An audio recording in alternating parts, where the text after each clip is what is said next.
Le troisième homme du bas-fond est l'ouvrage que l'auteur Mamadi Coulibaly a dédicacé ce mercredi à l'hôtel Onomo. Édité par la maison L'Harmattan Guinée, ce livre vient d'augmenter le nombre de romans écrits par le premier écrivain de cette maison d'édition.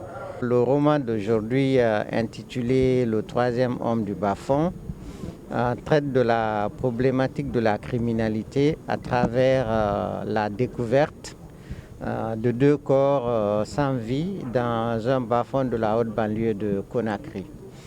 Ensuite, il y a toute une série d'enquêtes qui sont menées par la police judiciaire.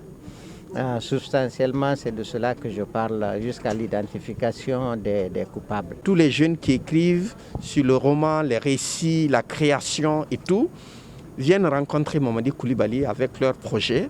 On discute avec lui et si c'est accepté, parce que nous savons que lui déjà, il est un auteur de qualité, nous prenons les jeunes sous notre accompagnement pour vraiment faire son projet. Mercredi du livre est un espace qui permet aux écrivains guinéens et d'ailleurs de venir exprimer leur savoir. À cette occasion, les parents, les fans, les amis et les collaborateurs de Mamadi Coulibaly étaient dans cette salle pour partager ces moments. Je suis très émue parce que la maison d'édition qui nous invite, la maison L'Harmattan Guinée, c'est le premier écrivain qui a sorti un livre à L'Harmattan. Donc aujourd'hui c'est un grand jour, non seulement pour nous autres qui sommes acteurs du livre, mais aussi pour L'Harmattan Guinée. C'est une fierté que de présenter un livre de Mamadi Coulibaly. Et justement aujourd'hui il est à sa 6e sortie de livre. Né en Guinée, Mamadi Coulibaly est un analyste programmeur considéré comme un des grands écrivains de son pays. Il a publié plusieurs romans, dont La cavale du marabout en 2006, Confession d'un libertin en 2008, Exploit du professeur Kanta en 2016. Il vous invite de découvrir ses nouveaux romans, Le troisième homme du bas-fond, avec sa maison d'édition éternelle Harmattan Guinée.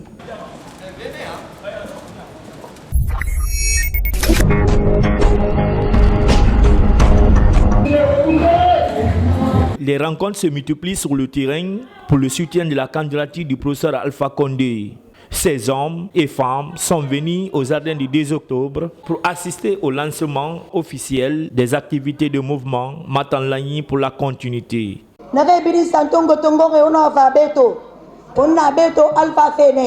Alpha Condé aura sourou, aura dinara, on t'a la Guinée, on baba n'a miskine baba, hindente baba, la Guinée baba, Alpha Condé, Aramanda n'a bindang baka, Arabar Guinée nambe, alou la Guinée jeunesse. Vive les femmes! Ces participants se disent prêts pour accompagner ce mouvement afin de donner une victoire au candidat du RPG Arc-en-Ciel. Moins de 10 ans, ce que le bâtisseur vient de le faire et les femmes ont reconnu. On fait que réellement ce que le président fait, c'est positif. Ils ont répondu par leurs actes, par leurs mouvements, par leurs paroles. Réellement c'est un soulagement de cœur. Ousmane Bangoua est vice-ministre de la fonction publique et parrain de ce mouvement.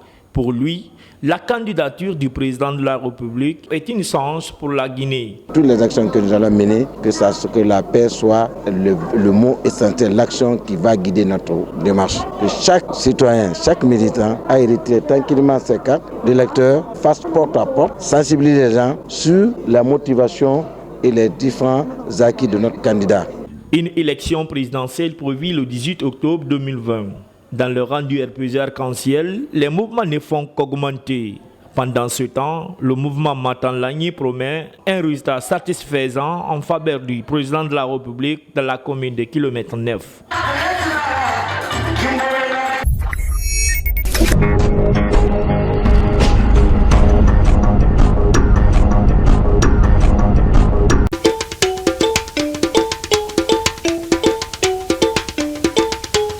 Alicom TV.